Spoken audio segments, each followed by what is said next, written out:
What kind of turned you on to getting to know more of it than just sort of the marketing aspect? Well, they talk about you don't know what you don't know, and I knew absolutely nothing. I had no background in manufacturing. People always assume I have an engineering degree. No.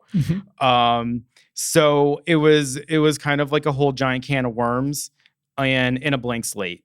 I liked the fact that there was a history to it and a kind of tradition, and I liked that it was a product that people really cared about.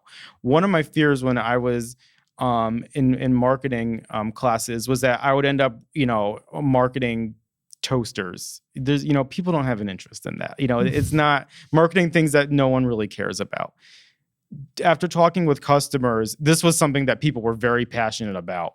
So that was really interesting to me. And it was also a kind of responsibility. Like, if I don't do well here, like there's going to be a lot of people that are upset. So little bit of that like positive pressure behind. Yeah. But, and it was, and it's amazing. I mean, we have the best customers in the world. And I learned a lot of things and got a lot of really good ideas from customers.